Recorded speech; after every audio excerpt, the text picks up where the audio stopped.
Hello, everybody. Dave Neal here, stand-up comic, host of Bachelor Nation News, and we've got a couple voicemails to get to regarding Colton Underwood's documentary coming out. Colton, people that have differing of opinions, as we all do.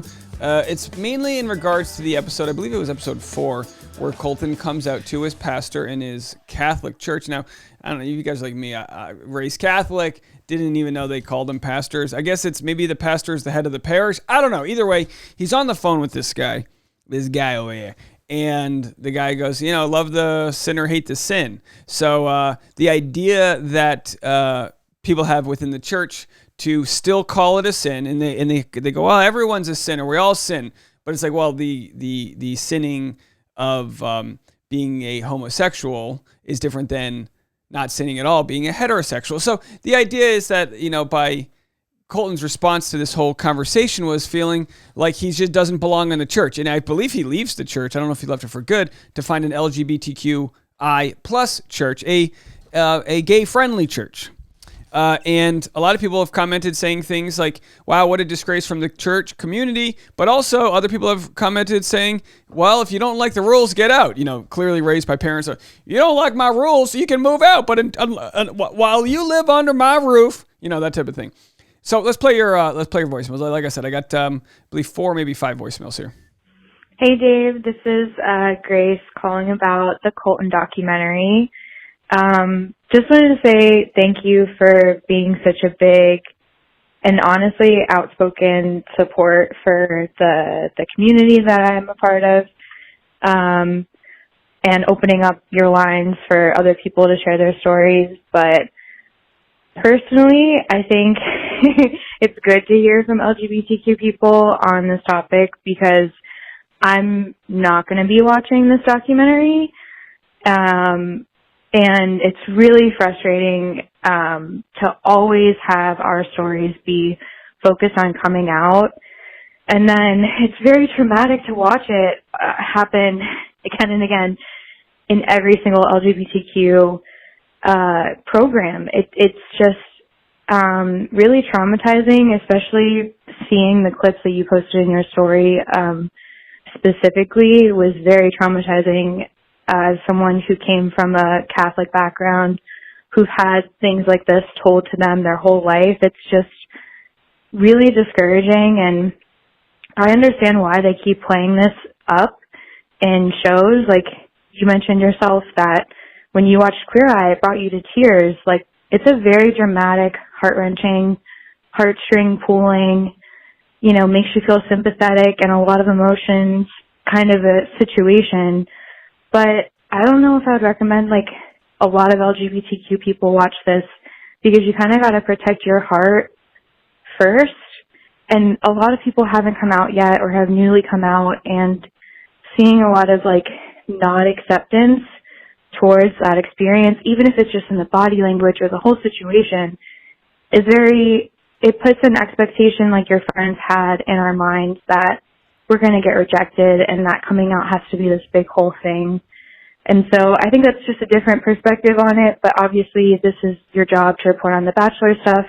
You did a fantastic job, and giving back to your community too with the Toys for Tots stuff this year. I mean, Yes. I really appreciate everything that you do, but not going to be watching the show myself or supporting it. Anyways, happy holidays. Thanks, Dave. Happy holidays to you. Thanks so much, Grace, calling in. Essentially saying that you think that Netflix, with this documentary, is commodifying the process of coming out. Saying they know it's going to drive ratings. It's this big deal. Everyone wants to see what's, oh, he's coming out to his dad. Oh, he's coming out to his priest. And you're not wrong there. It would be nice to be in a world where coming out was like, yeah, I'm gay. All right, great. And in some stories, in some cases, that is the story, and in some, it's people are kicked out of their homes. It's a wide array of stories that exist from it. But I understand the idea of not wanting to be a part of the business that sells those reactions. Hey, Dave, this is Sharon from Virginia. I'm calling about the video of Colton and his priest conversation. As someone that was raised in a very strict church and taught my whole life that this was a sin, now that I am at the age where I can think for myself and I've broken out of that cult-like experience, it really bothers me when people want to pull scriptures out of the Bible to hit other people over the head and use them as a weapon. There are plenty of other scriptures that tell us not to judge and that to love each other. So I just have to say that I don't appreciate the way the priest treated Colton. I think he could have used some of that grace that you like to speak of. Thank you. Yeah, no, and no one's been harder on Colton than I have, but at the same time, you can see a world where a guy who's a big people pleaser, which I'd consider myself one of those, not getting the love that he wants and the acceptance he wants from that community. And he's not going to change minds. Now, not everybody who follows the Bible is in a cult, but the people that blindly follow Bible verses without discussion, well, because the Bible says so, those people, that's the definition of a cult.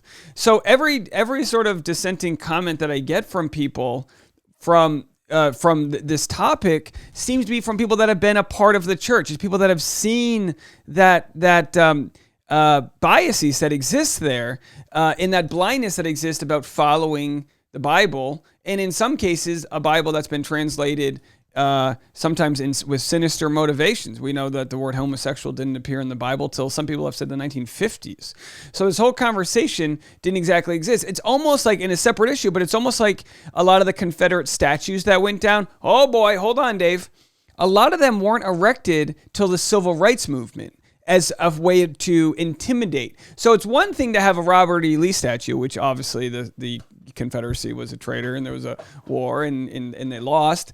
It's another thing to erect a statue of Robert E. Lee, and then it's another to put it in Montgomery, Alabama in the 1950s, for example. Okay, so we understand the difference there. It's not just the history. It's not just the Bible. It's who translated it. What were their motivations? What were their control? Because doesn't God and doesn't Jesus want a world where we don't judge each other, where we love? I think the next commenter, and again, a lot of Christians have written in saying the Christians that are against people like Colton from coming out, those are the Christians that are living out of fear and control. There's plenty of Christians that say, oh, they don't speak for the rest of us. Let's have another call here. Hey, Dave, it's Kristen from Florida. I'm calling about the church episode that is from Colton's Netflix documentary. I saw it, and before you even had your video on, and I must say, it was heartbreaking, right? Watching someone have this desire, have this want for acceptance to only be rejected so brutally. I really felt for him despite everything, like you said. It's heartbreaking. But I do have a different take on the situation than you that I wanted to share. Obviously, I'm not going to go into all of my backstory because that would be way long, but my different take is that I don't think that the pastor was wrong. And the reason why I don't think the pastor is wrong is because the pastor is following the organized religion and the rules that are already in place for that particular religion. So I think Colton needs to take a step back, just try to think of what do I believe, and maybe what I believe doesn't match up with this organized religion. About 31% of the people on this earth claim to be Christian. That leaves a lot of people who are not Christian, and maybe it's best that he finds his own path that maybe isn't affiliated with this particular religion. So that's my take. I don't think the pastor is wrong. I think it's horrible. I hated watching it. It was heartbreaking, like I said, but I don't think he was wrong. And I think that, Colton will be much happier when he finds what he believes to be the truth and that he's accepted for who he is. So anyway, I'm loving your vlogs. Everyone check out the vlogs that Dave has going on. I'm watching them all. I'm enjoying them. They really make me smile. Keep them up. And don't get too tired. You guys are great. Bye. Thank you so much. I believe it was Kristen in Florida. Do I have that name right? Kristen in Florida. Thank you so much. Here's where you say that the world's 31% Christian, so if he doesn't like it, kind of get out. And I know you said it with a lot of more grace than I just said. Well, but that takes into account the billions of people that are coming out of Asia. And I think it's important to go a Western world, specifically North America, and Central and South America, Christianity makes up more like 80%. I'm just throwing the number out, but it's more like several hundred million people in our country consider themselves Christian. Christian. So just to say, oh, if you don't like it, get out. It's more lifestyle. It's like not only does he have to get out, but now everyone who's Christian is supposed to look at him like he's committing sins. So it's more the culture that exists around it. And Colton was able to get out, but after a very traumatic experience in the national spotlight, one of which he caused, absolutely. Doesn't make it not traumatic. He caused it. He made a victim out of Cassie through his stalking and harassing, but he's also a victim of a culture that wasn't going to accept him, and that's important to walk and chew gum at the same time. Put that on your Dave Neal bingo. And we look at this, and I go, well, it's less about him coming out and more about who's the next boy who's maybe doesn't come out, maybe self-harms. Those things happen in the church and in communities where you don't feel accepted and you feel like there's no way out. Thank you so much for the call, though. Let's go to two more. Hey, Dave, it's Deborah from Switzerland. Just catching your video about the church and Colton Underwood's coming out. Yeah, it was an odd scene. I wasn't going to watch the documentary, and then I caved and I watched it so I could make my own opinion. It was a very odd scene, and I don't know if they felt maybe ambushed, and then they had their feelings, but that was odd. And I'm a believer of we're in partnership with something that's bigger than ourselves, and it's not up to the bigger thing in the universe to plot our life. It's just kind of a strength point for me, and I'm part of it, and it's part of me, and I'm part of the world, and the world's part of me. So I wish him well on his journey. I think it's so sad when religion really tears people down and they forget the message of love and grace. So that's my piece. Have a good day. Bye. Deborah in Switzerland saying we need to remember to have love and grace. Thank you so much, Deb in Switzerland. Much appreciated. A great point you bring up about the men in the scene feeling ambushed. Now we know Colton comes out of the closet to his Catholic friends. I think this is a Catholic church, Christian, whatever. And there's 3 or 4 guys. They get all nervous and like, well, let's see what the pastor has to say. They've probably never been challenged before, especially on camera. So I understand not even wanting to comment on that, being like, "Oh, really? You wanted me to be a part of your documentary to tell me you're coming out?" Like they didn't know that was the case, which I was surprised this many people didn't know. I was surprised his parents didn't know. I thought they all kind of had an idea, but apparently they didn't know. So they didn't ask to be a part of this, and I totally understand that. But it's also a result of people that have probably never been challenged, because to be like, "Oh, let's see what the pastor has to say." What is he the giver of all knowledge? Do you know what I mean? You can't think for yourself. You don't love this guy still. Did something change because the gender of the person he kisses makes love to? It's none of our business. Last caller. Hey Dave, it's Louise in Pennsylvania. I was just calling in regard to the Colton Underwood stuff and the documentary or docuseries. I did watch it. Just wanted to throw out a couple comments. First of all, I grew up in a fundamental Bible-believing Christian church. And in that, I just wanted to throw out that growing, being an adult, using critical thinking skills. The Christians that say the Bible says all the time are clearly picking and choosing passages based on what suits them in that moment. For instance, the Bible warns us about statues and idols, yet the Catholic Church is filled with statues, requires confession to a man rather than God, and prayer to saints. I personally believe God doesn't make mistakes, and because he doesn't make mistakes, being gay or trans cannot be a sin, because it's not a choice. For everyone that wants to judge, the Bible also says, judge not, or you'll be judged. For in the same way you judge others, you will be judged. And with the measure you use it, it will be measured against you. Again, grew up in a very fundamental King James Version, Bible-believing, pulpit-pounding church. And, being an adult, growing, and thinking for myself, just realized that God doesn't make mistakes, and we can't pick and choose what we want to follow. It's either all or nothing. And that's it. I don't want to ramble. I'll talk to you soon. Bye. Well, thanks so much. I love it. God doesn't make mistakes. And I guess, the counterpoint to that would people say, well, what about all the evil that exists? What about all the fear? What about the shootings or this, that? Of course, there's bad that exists out there. But the idea that God made man in his image and then we don't like it because that man is with another man, or like every homophobic thing we've heard in the past, God made Adam and Eve, not Adam and Steve. Did God make Adam and Eve, or isn't it just like a parable? You know what I mean? Like, we can believe in a higher being, in love and grace and all these things, but can't we take a grain of salt for Jesus being born on December 25th? Don't we know that that Christianity kind of took over the pagan religion, and Jesus was probably born more in the spring or summertime? Don't we know all these things? I don't know.